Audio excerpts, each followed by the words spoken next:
to get your fix. Are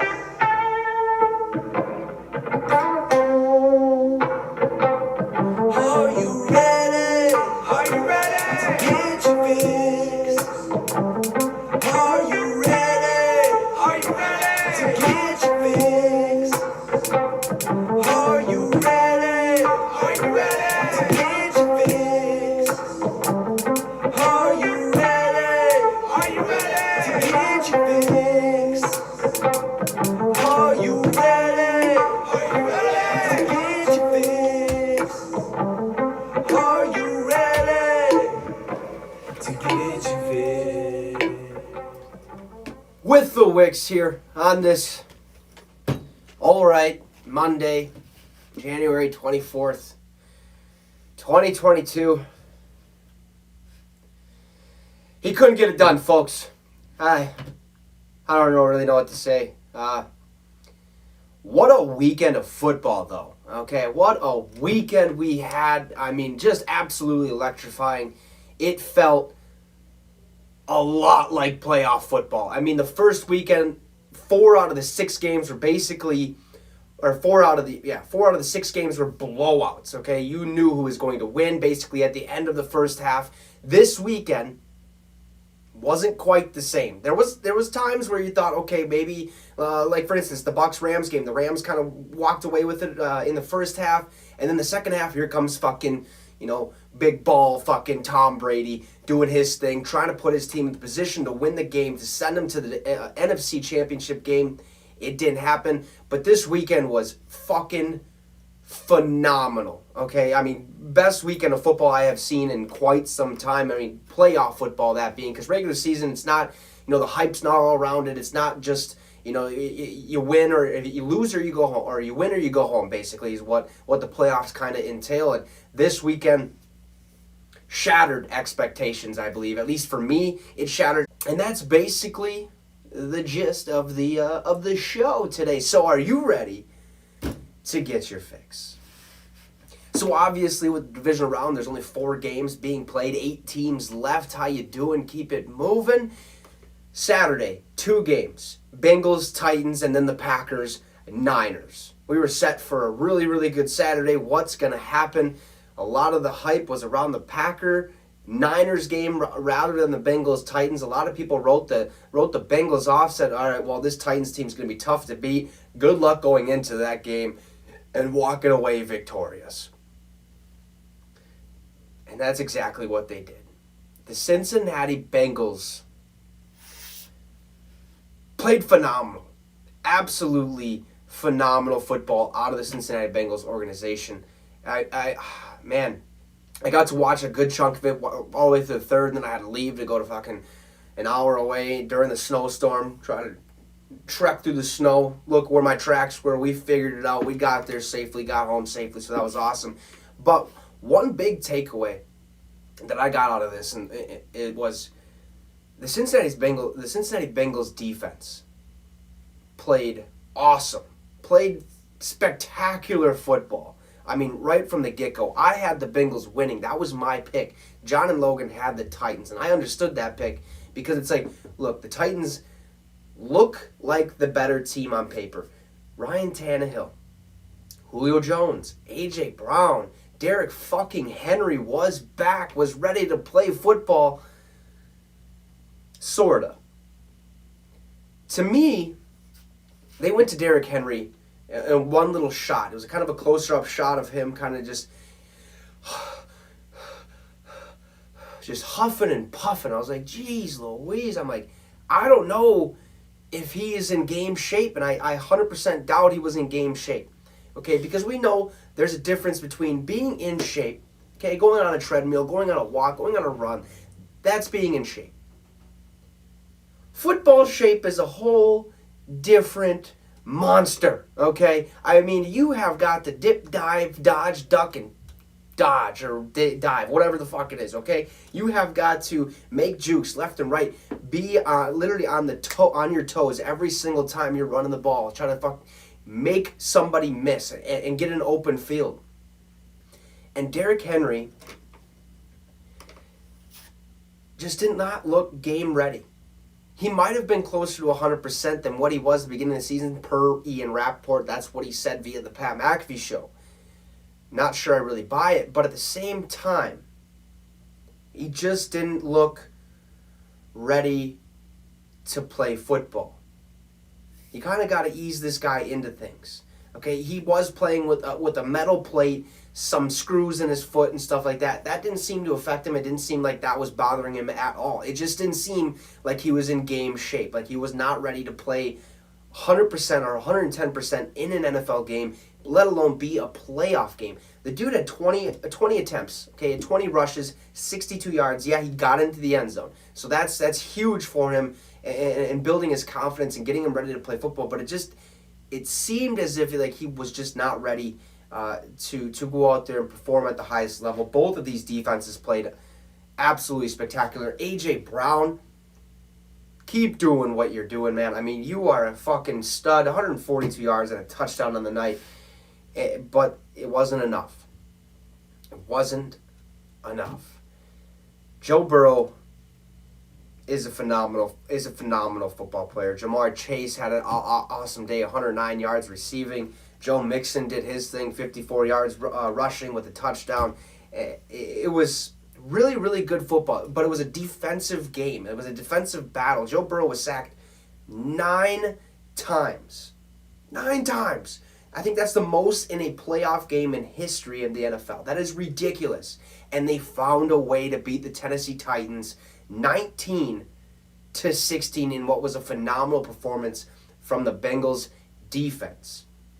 And, okay, their rookie kicker, Evan McPherson from the Florida Gators that they drafted this season. Congratulations to the Bengals. Would have never imagined that they were going to do this season. I mean, right away from the get-go, we've talked about this many times. Minnesota Vikings going to play the Cincinnati Bengals week 1, okay? Give me the Vikes. I'll take the Vikes. We're going to win. The Bengals aren't shit. Like, they're not that great of a team. Hold your horses. Because they are now in the AFC Championship game. Mind-blowing, right? I mean, just absolutely mind-blowing. They have a franchise that has historically been towards the bottom of the league. They've had some superstars. Chaz Ochocinco, Andy Dalton, Carson Palmer, Joe Mixon's been there. I mean, they've had their stars. But they haven't had, the history of the playoffs, winning in the playoffs, going to an AFC Championship game, winning on the road for the first time in their franchise's history in the playoffs. They haven't had that type of season before. And now it's starting to seem as if we better watch out for the Cincinnati Bengals going forward for the next 5 to 10 years. This team is going to make a lot of noise and make the city of Cincinnati and the state of Ohio really, really happy. Give me the Bengals all day over the Browns at this point. I'm dead serious. The Browns, for some reason, can't really figure out anything offensively, it seems like. They have really, really good games. Don't get me wrong. They have the superstars. Their defense is always going to be consistently good enough to keep their offense into the ball game. Okay, Myles Garrett, Jadeveon Clowney, they have the pieces. They're young in their secondary, I get that. And then the Pittsburgh Steelers, they're dealing with a wide receiver issue, with all that. Their defense is fucking phenomenal. Baltimore Ravens, they're dealing with some, sort of situation sort of like that. Even though this year, I believe if, you don't lose fucking J.K. Dobbins, Gus Edwards, and Justice Hill right to begin your fucking season, they might be in the playoffs as we speak right now. Who knows?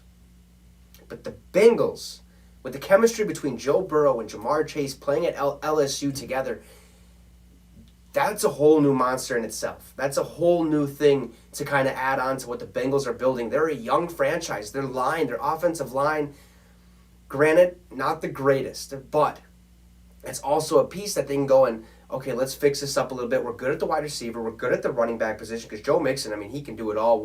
He can be a wide receiver if he needs. He can do it in the receiving game and the rushing game is what I'm trying to say here. Their offensive line needs a little work. Their defense is flying around, making plays. Jesse Bates picks off Ryan Tannehill in the first fucking play of the game. I don't know what to tell you guys, but I'm in on the Bengals. And the Bengals are going to be a team to worry about for some time, at least 5 years. At least 5 years. Watch out for the Bengals. They're going to make another playoff appearance. It's going to happen. Who knows, Tennessee, they go to Nissan Stadium with fucking King Henry back, all the hype around that team now. They're like, we're healthy, let's go. We are ready to rock and roll. We haven't played. And the Bengals get the job done, 19-16, and the Tennessee Titans are no more. I got that throwdown. I didn't throw it as hard. So the Tennessee Titans are now out of the playoffs. So the Bengals are now in the AFC Championship game after an electrifying game from them. But let's shift gears to the second game, the night game of Saturday Night Football. The Green Bay Packers and the San Francisco 49ers. All year, basically, I've been saying the Packers are the team to beat. They're really, really good with Aaron Rodgers. If Aaron Rodgers is healthy and he's playing, good fucking luck beating the Green Bay Packers. Yeah, they've been beat 4 times in the regular season. I get that. I understand that. But to me, they were still the top team in the NFL. Good fucking luck trying to take them out with how their defense has been performing, how their offense has been performing, with a laundry list of injuries, and they all kind of came back for this final playoff push to the Super Bowl push. And man, it just came crashing down. It just came crashing down. I think John said it best a couple times actually to me in the group chat with Logan. And even on Facebook, there was this video of this guy watching the game, watching Robbie Gould go out there, who, by the way, has not missed a playoff kick or field goal in his career. So, I mean, you got to kind of give him a lot of props for that. But he was watching this game.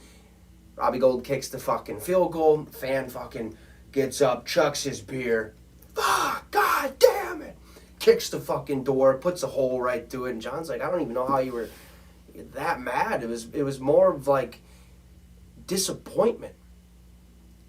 Very, very disappointing football game out of the Green Bay Packers.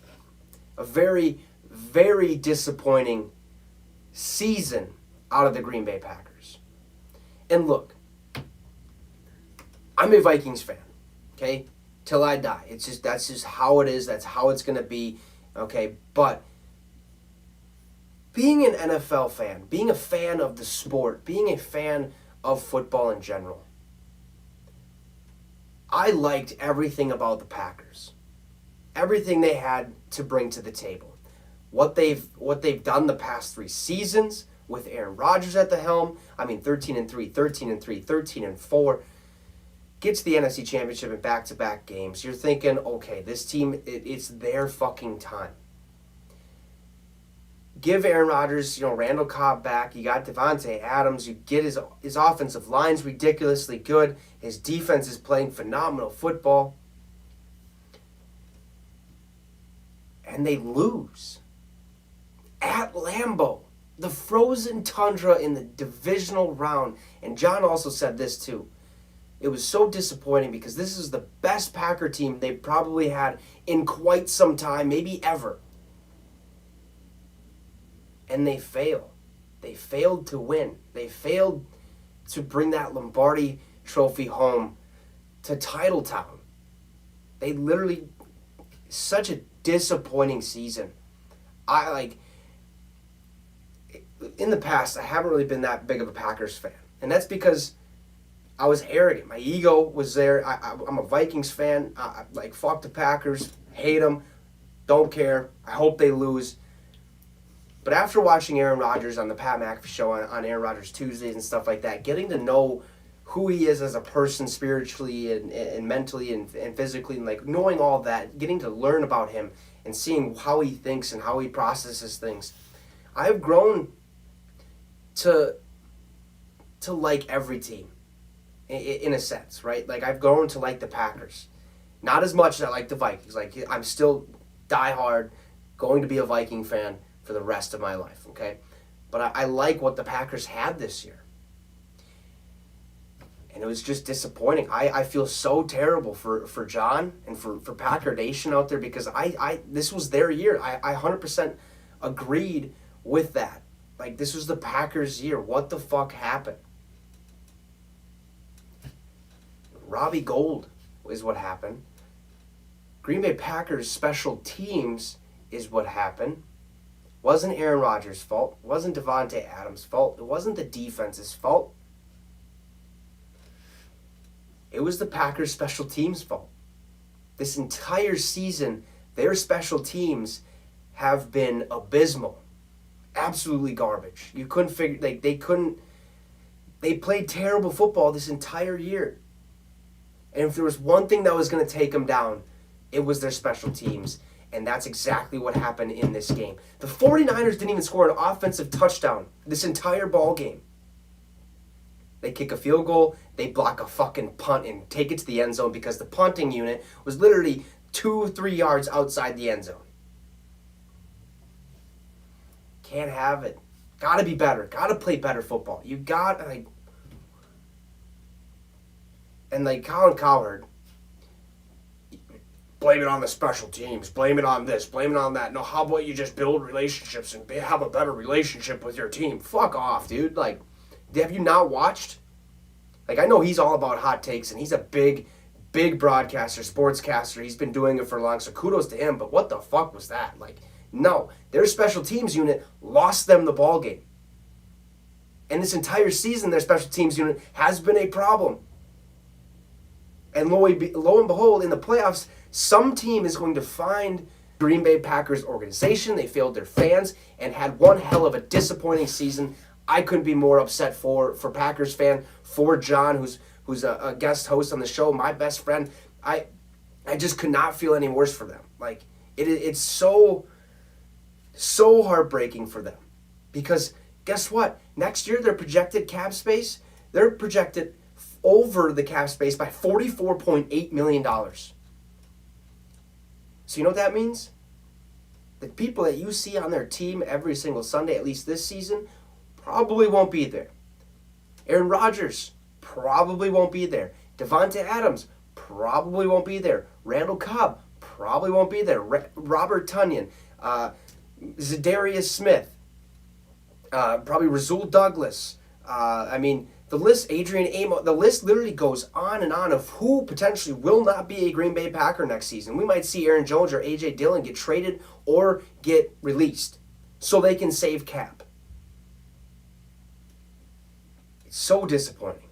So disappointing. Heart-wrenching. If that was my team, if that was the Minnesota Vikings, I knew that this was our year. There's no way we can lose. And that happens. Man, oh man. That is just... Now, there's also a conversation to be had about the offense of the Green Bay Packers. They go out there, they score right away, and then kind of the rest of the game was really stagnant. Nothing was happening, okay? They're not really moving the ball downfield. What's going on? I think the injury to A.J. Dillon early in that game really affected that outcome. But at the same time, you can't just put it on one player. You can't put it on Aaron Rodgers. You can't put it on anybody. Besides the special teams unit, the whole special teams unit is what lost that game for the Green Bay Packers. And I'm so sorry for you guys. Even though I'm a Vikings fan, I felt that. I felt that. I have in the past felt that. But I really felt that loss for you guys because I was cheering. I was cheering for you guys because I knew this was your year because next year, Green Bay Packers might suck for the next 10 to 15 years. Legitimately might suck. And that stinks. Especially for Green Bay, who's named Titletown, especially when the trophy of the best sport in all of professional sports, the Lombardi Trophy, is named after the head coach of the Green Bay Packers. They go out there and it was a rough time. I obviously wasn't as sad as I would be if it was the Viking situation, but it was kind of damn, that should not have happened. But I also did say before this game started, that even Dan Orlovsky pointed this out, the 49ers are the 49ers schematically are the hardest team to play in the NFL. They are going to give 31 other teams, all 31 teams other than themselves, obviously, because that'd be the 32nd, they would give every single team a run for their money, and we've seen that this year multiple times. They come into Minnesota, they barely beat us. Now they just beat the Green. I mean, they've done it the whole fucking year. Start winning, being hard-nosed football team. Jimmy Garoppolo, for fuck's sakes, went out there, threw the ball 19 times. At the first half, I believe he only had like 6 throws. 131 yards, no tutties, an interception. And by the way, when Jimmy Garoppolo is 3-0, 3-0 when he doesn't throw a touchdown pass. 3-0. Reminds me a lot of a couple years ago. 2 years ago to be exact, when they went to the Super Bowl. I could not be. That just stinks, man. Like, if Rodgers throws a touchdown, one more touchdown, or he had no touchdowns this game. If he throws a touchdown, it's game over possibly. The Niners get the life sucked out of him in Lambeau. It's cold as shit. And Jimmy G finds a way to lead his team to victory. The special teams unit for the San Francisco 49ers found a way to win the ball game. Man, that's tough. That's real tough for Green Bay fans. But what are you going to do? You know, like I had to deal with the same shit Sunday morning. Or afternoon, because it was at 2 o'clock. But bummer for Green Bay. Good for the Niners. It's going to be interesting because I think the Niners definitely give the Rams a run for their money. We'll talk about that game here now. Because the 49ers got the dub. Almost chucked the 49ers out of here. Can't do that. Packers lose 13-10 to the Niners. I'll be gentle with this one because that was a tough one, man. That was good luck the next 10 to 15 years. Next 10 to 15 years. And that's coming from a Green Bay Packer fan. Not me. Okay, John. Y4. Okay, Y-4. Young forever. John. He said, we're going to suck for the next 10 years. 10 years. Like, it's not going to be good. Okay, we just might suck. So, I'm going to gently put them down over here because what they got coming, good luck.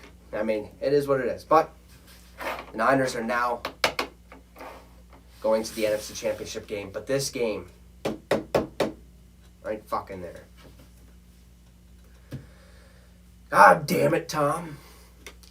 Thought you had it. One point it was 20-3. I'm thinking, okay, well, I've seen this before in a Super Bowl. Okay, Atlanta Falcons up 28-3. Pissing my pants like, oh no, Patriots are gonna lose. All right, Tom, gotta go out there and do your thing. Let's see what happens. And a miraculous comeback. Julian Edelman makes a catch. They score. They keep going on. They win the ball game 35-28, or 31-28. Excuse me. He damn near did it again. Damn near did it again. But this time, wasn't his fault. It's kind of like his defense's fault. But whose fault is it really? Because the Bucs played phenomenal. The Rams played even better. Right? I mean, 20-3 at half. Then 27-13 at the end of the third quarter. And the final score 30-27 after the game. Rough one. I really thought Tampa had it. I was like, fucking no way. Tom Brady's really going to go do this again. Like, I went on there and I said, I went on Twitter and said, fucking Tom. I'm like, let's go, Tom. Like, hell yeah, let's get this done. Spoke a little too soon. And the Bucs and Brady just did not get it done. Like, at all. It was a sad one because for me, I'm a diehard Brady's fan. Like, I love me some Brady. I love watching Brady. I love his competitiveness. I love that he goes out there and just plays ball and doesn't give a shit. Okay? That's what he does. Goes out there and wins fucking 7 rings. How you doing? Keep it moving. But 27-30 loss. Having Matt Gay, the kicker of the Los Angeles Rams, kick a game-winning field goal to end your season. If this truly is, or if that truly was Brady's last game, there's gonna be some tears shed. All right, that's just from me, because I mean that dude. I mean shit. It's like my fucking idol growing up. I had every time I played sports, I wanted to be number 12 for a fucking reason. I wanted to be Brady. I wasn't Brady by no means, okay. But just what he epitomizes, the game of football, what he's been able to do, to go out there and have it end that way, I just don't think it's going to be his last time. Like, I don't believe that. Because, the dude just threw for fucking 5,300 yards this season, a shitload of touchdowns. I think it was like 40 or something. The dude can perform it still at such a high level. But they have to figure out their offense. Tampa has to figure out a way to fix their offense moving forward because their offense looked terrible. Terrible until the last half of the game. And that's been the whole season. I even said that before this game. I'm nervous because the Tampa Bay Buccaneers offense does not look all that great. They're going to put points on the board every now and then, but they're not that great. The only thing that makes them that great is because of this fucking dude right here, Tom fucking Brady. And their offense shot him in the foot. Their defense didn't help any. Obviously, the start of the game. There's a couple things that should have been, should have gone the opposite way. But what are you gonna do? A rough game from Tom and the boys. Mike Evans, 119 yards and a touchdown was basically all they had. So, yeah, that was a tough one. That was a tough loss. But at the same time, I'm kind of happy. And the reason I say I'm kind of happy is because Matthew Stafford couldn't win a game in Detroit or for Detroit in the playoffs. Couldn't do it. Couldn't figure out how the hell to get to the playoffs, let alone win the playoff game. It was tough. Detroit's cursed. Like, they are fucking cursed, okay? It's going to be tough going forward for the Detroit Lions in the future. He goes from the Detroit Lions to the Los Angeles fucking Rams, and in his first fucking season makes it to the NFC Championship game. Hell yeah. You know what that tells me right then and there? Wasn't Stafford's fault.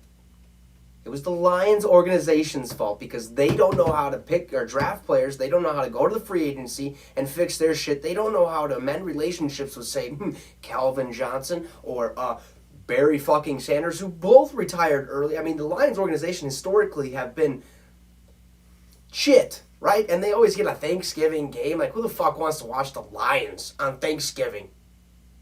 Not me. Or the entertainment team because Jerry Jones is higher up in the NFL. Like, dude. But Matthew Stafford, congratulations, dude. Like, that has got to be a whole, like, the whole world just lifted off your shoulders and sat somewhere else.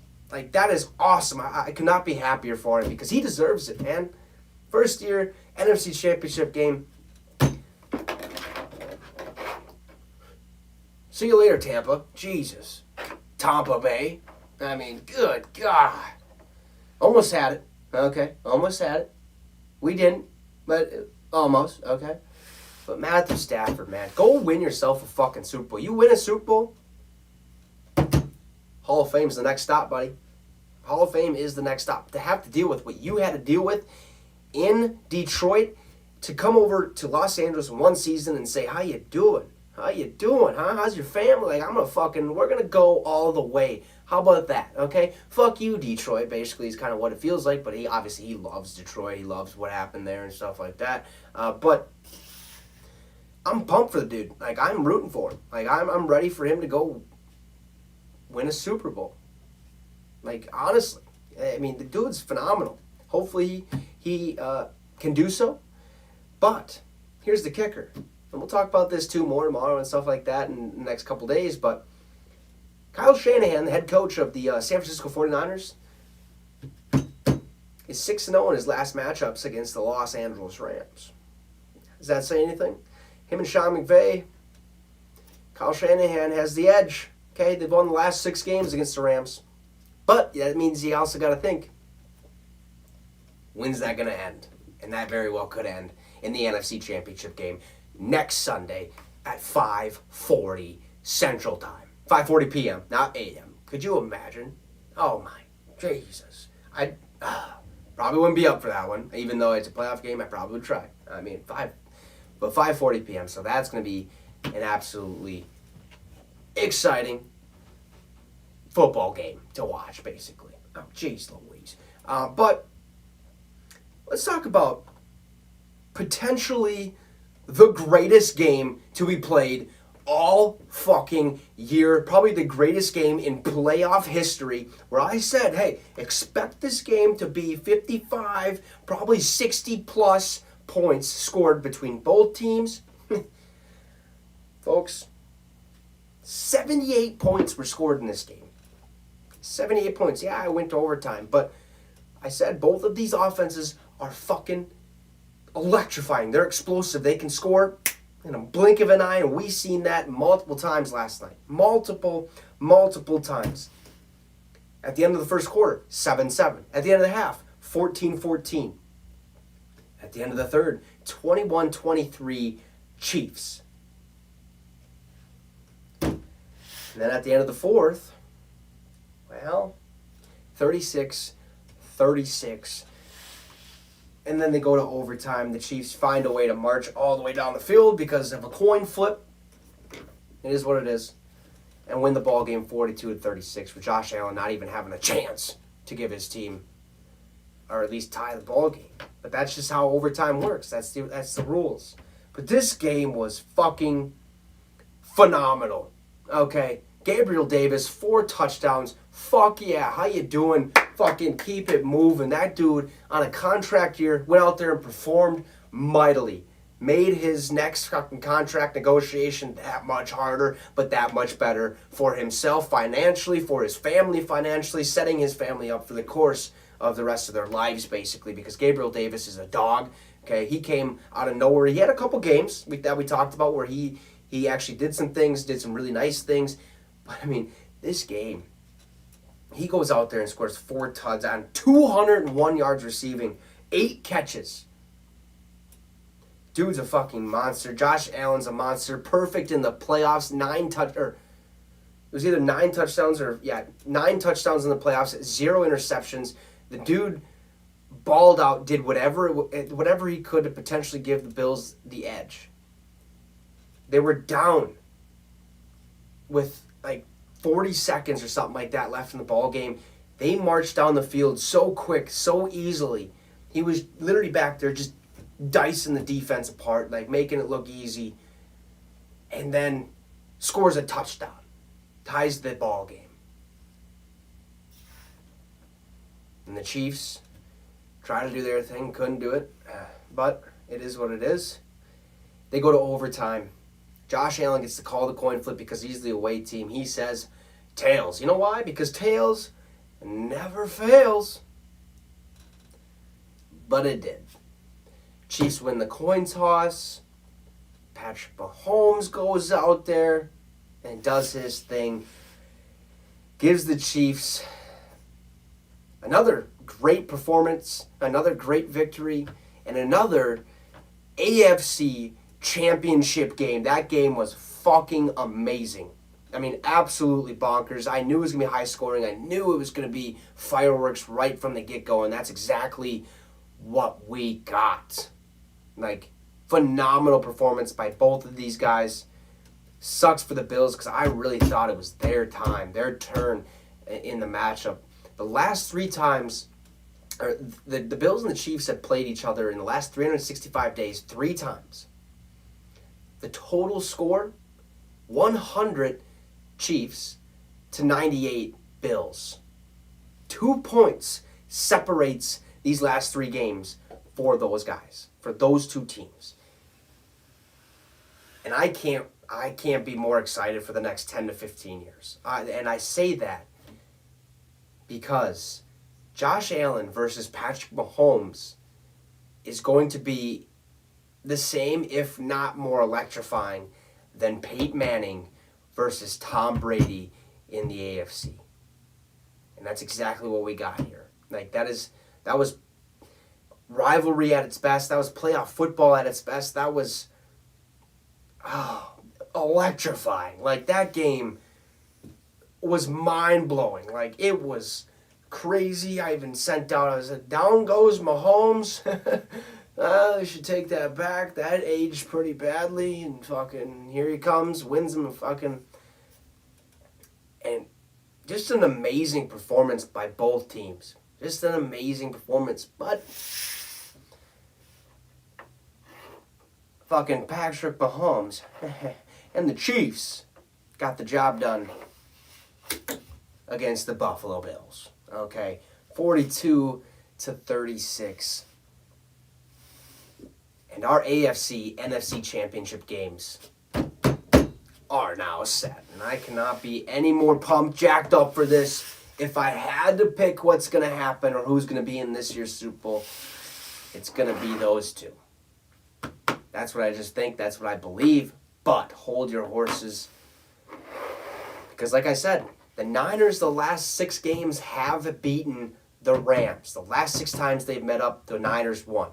And over here, the last time these two met up in Week 17, the fucking Cincinnati Bengals found a way to beat a completely healthy Chiefs team 34-31.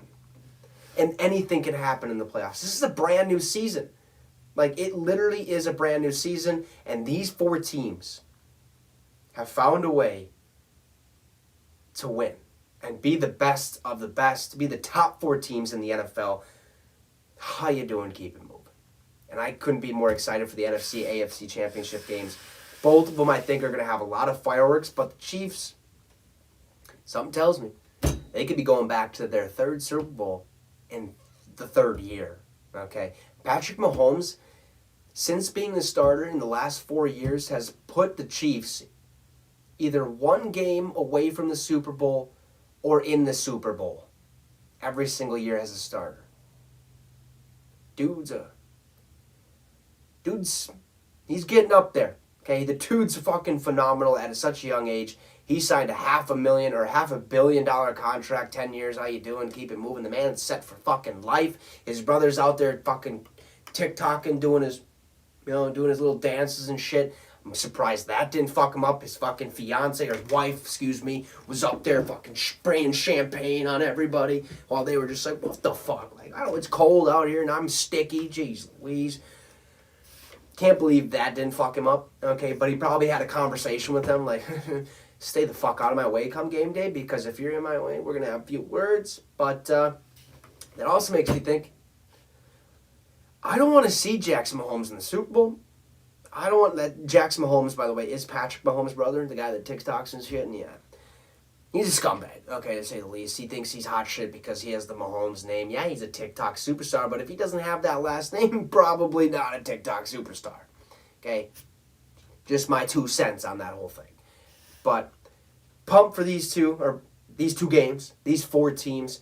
It's going to be electrifying. We'll talk about it and dive into it more tomorrow, Wednesday, Thursday, and Friday, because we don't have football until Sunday, in which the Cincinnati Bengals take on the Kansas City Chiefs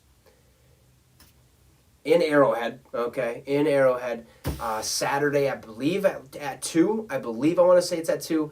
And then we have the San Francisco 49ers going to SoFi Stadium to take on the Los Angeles Rams on Sunday at 5:40 p.m. Central Time. So we'll dive into that this whole week, talk about it this whole week. We'll see what happens. More news to be broke. General managers getting hired, head coaches maybe potentially getting hired and stuff like that. So go enjoy the rest of your day. Do whatever the fuck you need to do. Go take a nap, or probably not a nap. Go to bed. Do whatever you got to do. All right? We'll be back here tomorrow at 6 p.m. Central Time, like always, on Facebook and YouTube. If you're on Facebook, hit the like, share this. If you're on YouTube, subscribe or hit that subscribe button. It would be much, much appreciated. But you guys, have a great one. And you just got your fix with the Wicks. See you guys, and have a great one.